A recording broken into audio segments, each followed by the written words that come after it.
Good morning. News Talk 1330.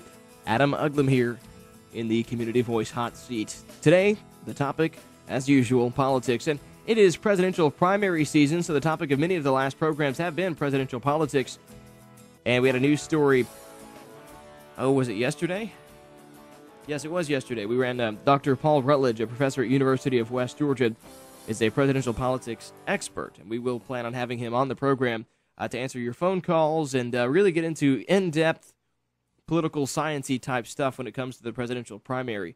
Very interesting. He's a very bright guy, and I'm sure you will all enjoy the program as much as I will. I certainly enjoyed conducting the interview with him last Friday. So today we got several things to talk about, but one thing I do want to mention is that Eric Erickson provides very, very interesting political insight. As a law student, he's certainly a political scientist as well, because lawyers are lawyers first and political scientists second. Eric Erickson hosts a radio program, and I always keep track with lots of folks on the internet, especially radio show hosts, think tanks, things like that. And this is Eric Erickson's morning digest of the Florida primary, which is coming up. And it looks like Mitt Romney is going to win it, though it's still... they also said Mitt Romney was going to win Iowa, too. And Santorum managed to squeak that out in the last couple of days. So take polling for what you will. But Eric Erickson says that more than anything, more and more polls show one of two things. And this is something he's been harping on for a long time. Tonight, Mitt Romney will win Florida. And two, Newt Gingrich and Rick Santorum will combined get more votes. In fact, moving forward, the Romney campaign will probably engage in a concerted effort to prop up Rick Santorum, because as long as he stays in the race, Gingrich will find it very difficult to stop Romney. And this makes perfect sense, because a lot of the Gingrich momentum seems to be fading. More interestingly, if Santorum drops out and Newt Gingrich starts winning, which is what will happen if Santorum drops out, popular consensus among scientists say that Santorum's votes, a lot of those are going to go to Newt Gingrich. Now, Newt Gingrich is not well liked, so Newt Gingrich certainly has a lot of problems. He doesn't do all that well in national polls against the president. In general, people don't like Newt Gingrich, and it's mostly because of media lambasting against his marital issues, which I could not care less about. But suddenly the establishment will have to take seriously the idea of finding somebody to replace Mitt Romney, because the establishment knows that Mitt Romney is supposedly the electable candidate here. And Newt Gingrich poses a real threat to that, and the establishment is very much afraid of a Newt Gingrich nominee. But if Rick Santorum does not do well in Florida today, who knows what he could do? He could drop out in the next 24 hours after the primary. He could drop out. Who knows? It's really hard to tell. He may not drop out at all. He may just be in it to win it. But if he does not perform well the next couple of weeks, I imagine he may drop out if he keeps getting really low in the polls and in the primaries. So where's his support going to go? It's really hard to tell. He may not endorse anybody. It could be a complete wild card. But if he supports Gingrich, as I would suspect, Gingrich would actually do pretty well against Mitt Romney. And then, as Erickson says, Republicans, in the establishment at least, will have to take seriously the idea of finding somebody to replace Mitt Romney. It's still pretty early. I guess it's not extremely unreasonable to think that somebody else could hop in the race. It does seem kind of weird, because it seems like they've been campaigning for forever now. We've been having debates since, summer? June, I think? But after Florida, the decisions for all these candidates become far more crucial. There will be a long series of non-binding caucuses in February. Maine on February 4th through the 11th. Colorado, Minnesota, and Missouri on February 7th. There will also be a binding caucus in Nevada, February 4th, which the Gingrich camp is rumored to be ceding to Romney. Michigan and Arizona will both have closed primaries on February 28th. Both favor Romney because of ties to the states. Super Tuesday hits March 6th with elections in Alaska, Georgia, Idaho, Massachusetts, North Dakota, Ohio, Oklahoma, Tennessee, Vermont, and Virginia. Will the non-Romneys support Ron Paul in Virginia and Gingrich rally Georgia to his cause? here's the interesting thing, is that Ron Paul looks good in Virginia. Ron Paul is also pretty much ignoring the primary process as well. So if you think Ron Paul is just out for the count, that's kind of hard to say too, because while it's not likely, with all of the drive and really kind of underground support that he's got too, remember the mainstream and the establishment don't like Ron Paul. But there is a very, very, very wide support amongst a narrow group of individuals that are very, very enthusiastic.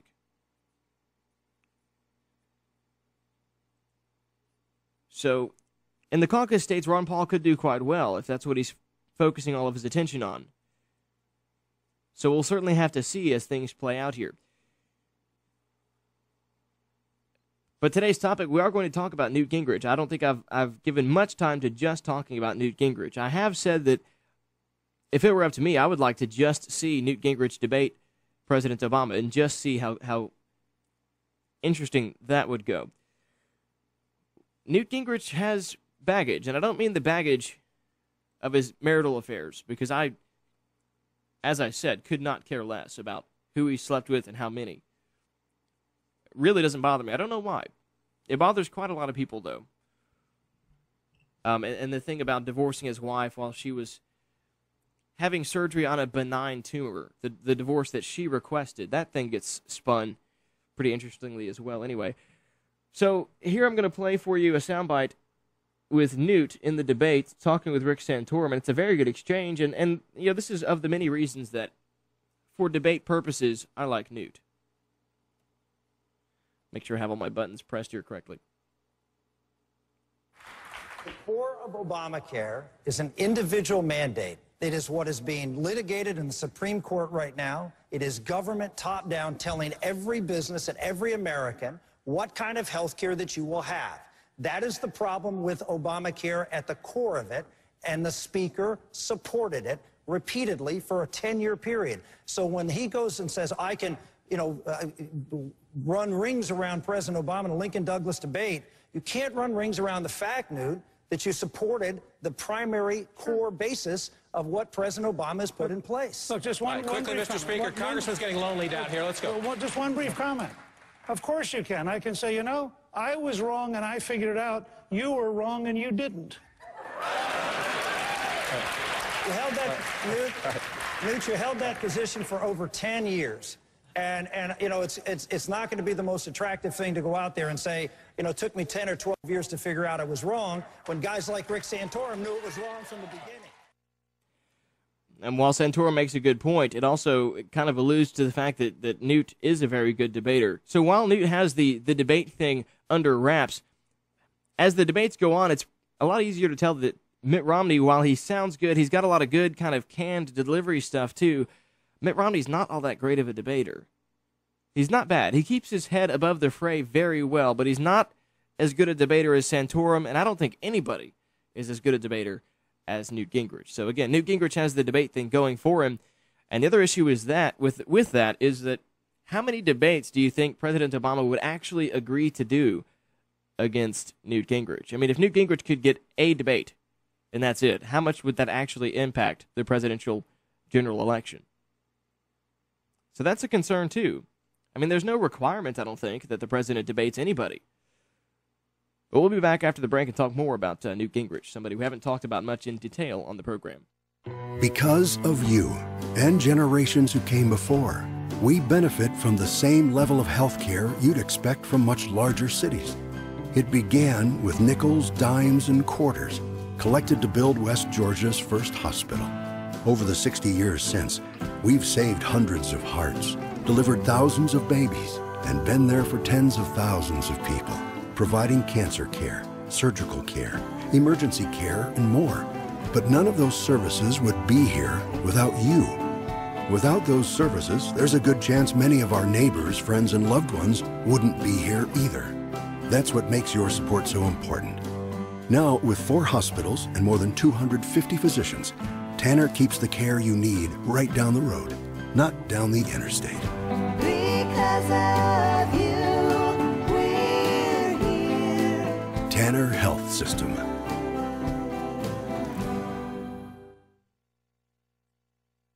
Alrighty,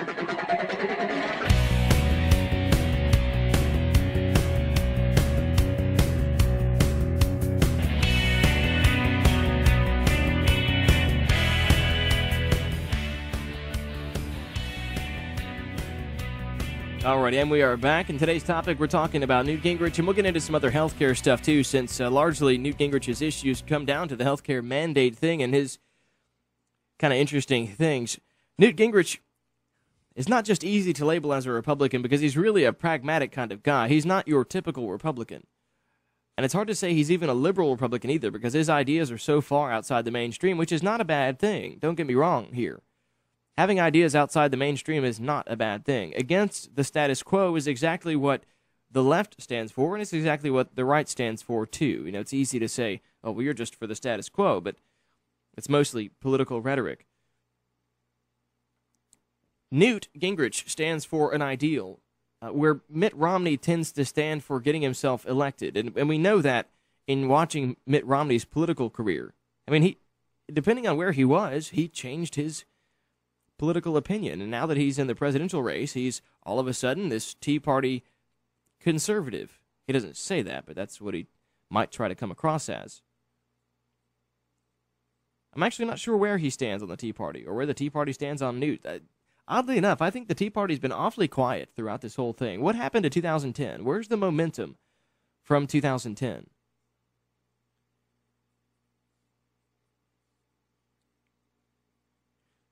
I think this sums it up well. Newt Gingrich stands for conservative principles of smaller governments, individual freedom, individual responsibility, pro-life principles, Christian values, and freedom, even if he is not a perfect model. That's what he stands for. And Newt Gingrich will be the first one to tell you that he is probably the worst model of all of the things which he espouses. Mitt Romney will instead repeatedly say anything to get elected. You can look at how he distanced himself from Ronald Reagan in his prior elections and how he challenges the establishment and changes his positions to suit whichever election it is he's trying to win. I think that's something that'll be very tough for Mitt Romney. There is plenty of sound of Mitt Romney saying, look, I was an independent in the Reagan era. I didn't like everything Reagan did. That does not bode well for Republican supporters because, I mean, Reagan is, albeit hyped up a little too much, Reagan is the beacon upon which Republicans look to for hope. They look back 25 years into the Reagan presidency. So Newt is certainly principled and, yes, grandiose at times, but it's always grounded in conservative principles.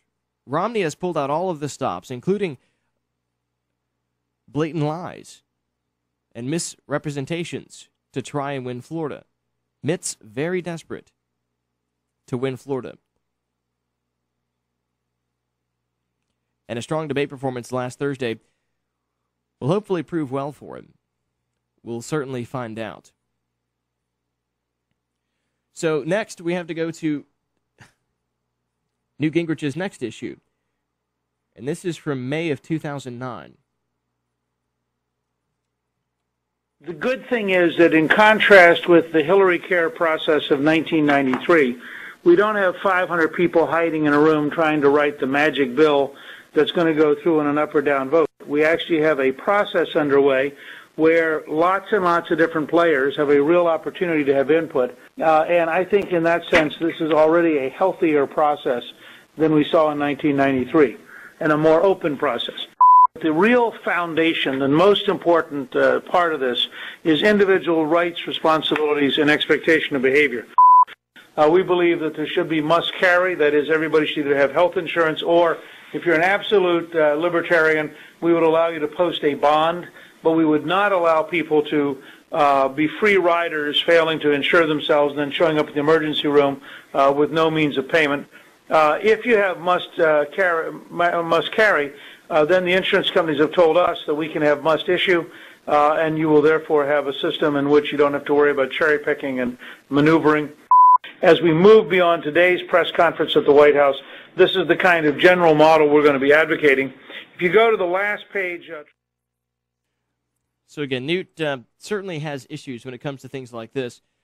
And this wasn't a press conference discussing random possibilities. This was a press conference that was specifically discussing the health care bill that was being debated at the moment, which ultimately became the monstrosity now known as Obamacare. That was the same thing.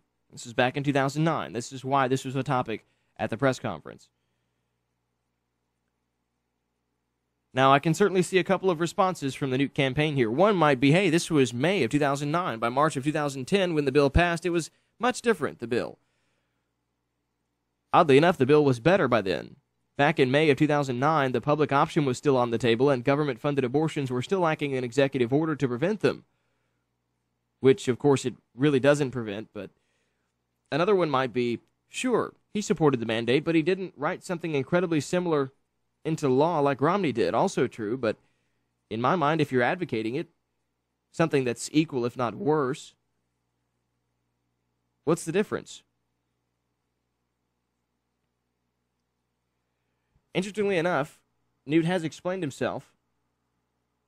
Here's another clip from Fox News. There was a moment in the debate where you had an exchange with Mitt Romney, and you said that his Massachusetts health care plan was far more big government than he talks about.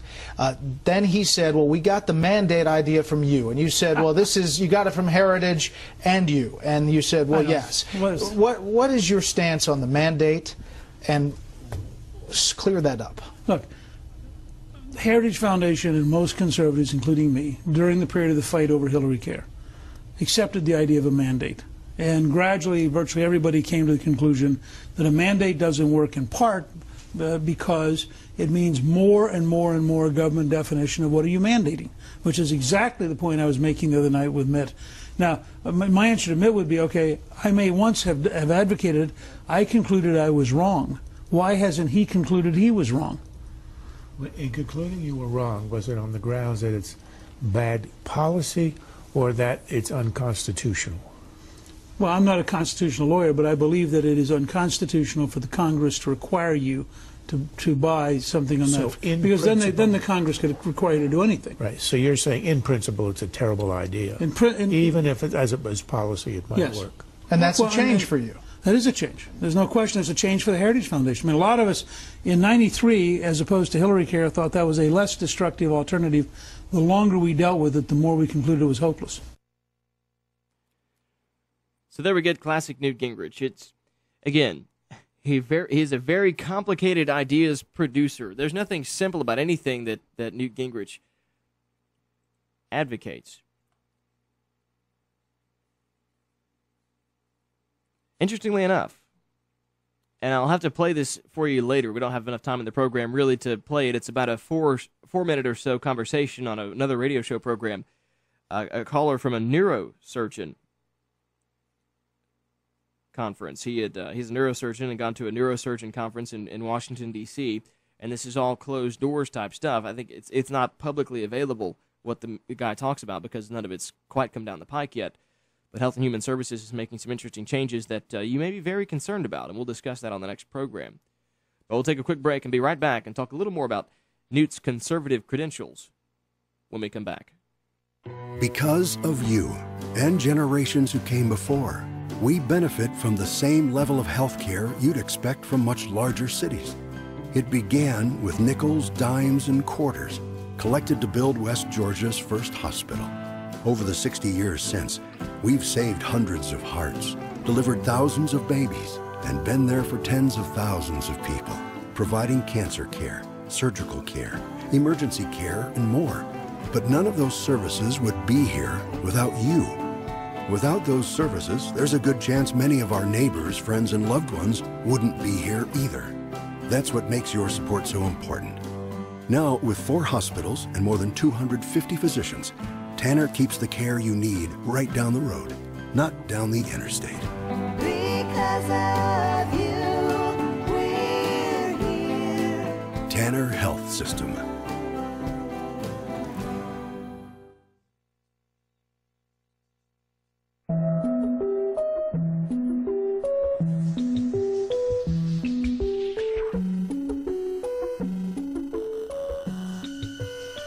I was marching to the wrong drum with the wrong scum, missing out the wrong energy, using all the wrong lies and the wrong signs. All right, so it seems like the two frontrunners are just on the wrong side of everything. No one's going to deny that the lineup of GOP candidates for the primary race here is not the most stellar bunch of conservative idealists that we've ever seen.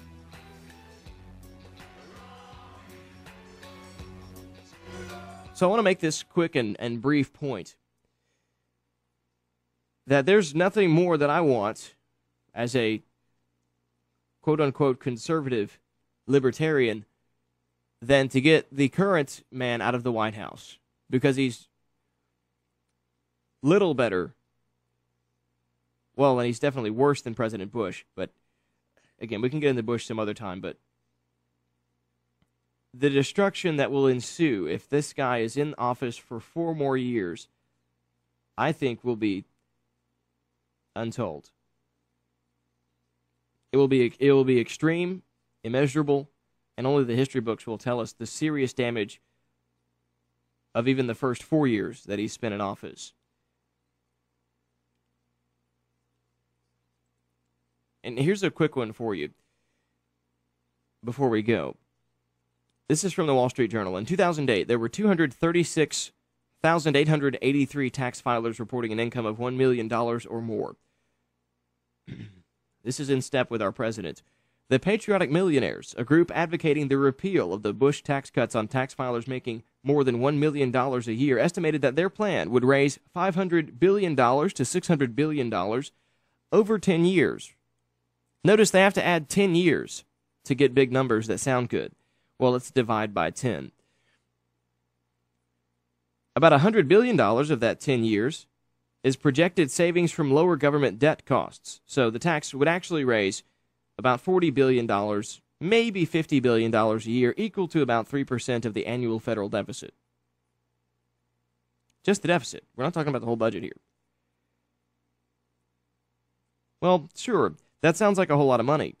But when your revenues are $2.2 trillion and you're spending $3.8 trillion, the basic math tells us that we are accruing a debt of $1.6 trillion as of late. Suddenly, the nefarious $60 billion on the high side doesn't seem like so much, especially when you consider these are surely Congressional Budget Office figures, which means they assume that tax behavior won't change. Meaning that, as in the 1990s, effective tax rates won't change when you tax the rich, as Bill Clinton tried to do. They'll just move their corporate bonds and other mediocre investments that aren't performing so well. They'll move those into municipal and state bonds, which are constitutionally protected federal tax havens, or some other type of investment which is taxed at a different rate or taxed later, delayed taxation, whatever it is. They'll wait for the tax code to change. Clinton raised income taxes by 5% on the top bracket. The effective tax rate didn't change at all, according to the IRS. This from the Associated Press. President Barack Obama has preached that all Americans should pay their fair share in taxes, but a government report finds that tens of thousands of federal employees, from staffers in Congress to federal agencies, and even in Obama's executive office, collectively owe the government billions in back taxes. Data from the IRS found out that more than 279,000 federal employees and retirees owed $3.4 billion in back income taxes as of September 30th, 2010. The data showed that 467 employees of the House of Representatives, or about 4.2% of the workforce, owed more than $8.5 million. In the Senate, 217 employees, or about 3% of the workforce, owed $2.13 million. Obama's staff was not immune either, with 36 people in Obama's executive office of nearly 1,800 workers, about 2%, 1 in 50, owed the government a total of $833,000 in back taxes. And these are just federal employees. I wonder how many people across the country owe back taxes. Maybe we should just enforce the law before changing it. Maybe we should start with the federal employees, since they should, in theory, be setting the example as public servants. And that's just my little quick bit on that. So regardless of how much you do or don't like Newt Gingrich, we need to set this nonsense aside and pick who can best fix our country. Not, well, I believe in this, therefore I'm not voting for somebody who would cheat on his wife. Who cares? Is that really what's important to you?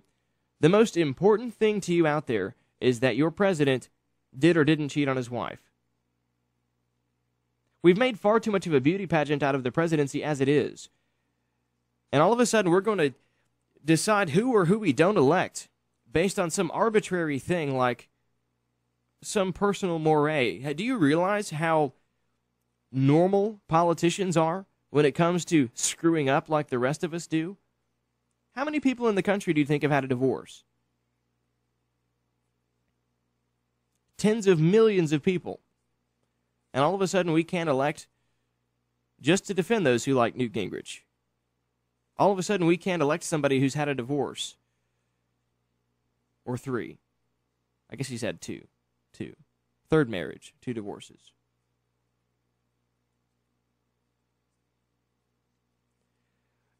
Republicans need to remember that Newt Gingrich was the first GOP Speaker of the House in almost 50 years.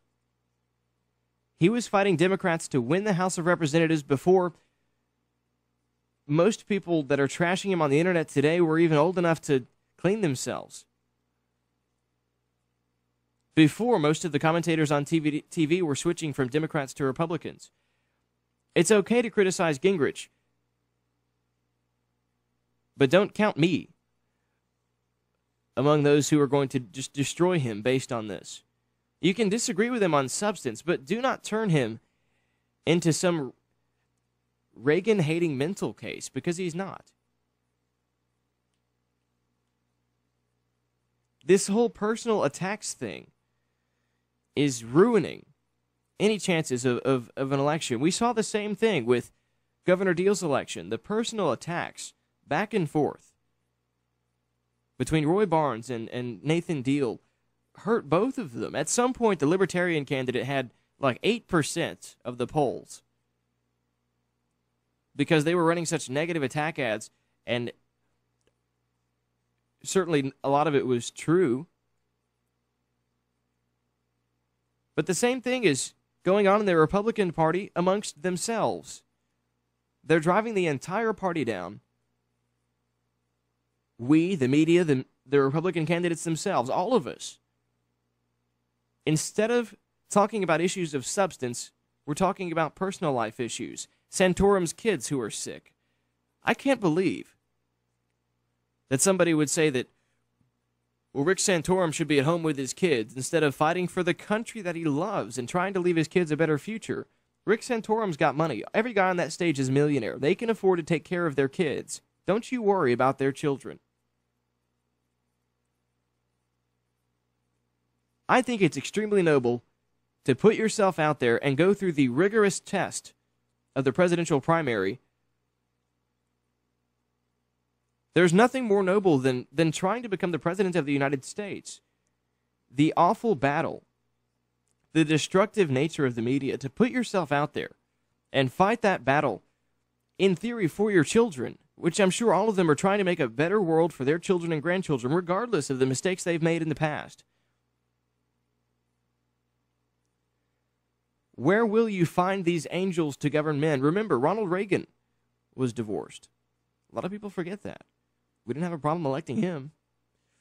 We don't have a problem praising him. People are not perfect. This is something we have to get past. There is no perfect person. There are no angels on this earth which will govern men. Men are no angels, nor are there angels to be found.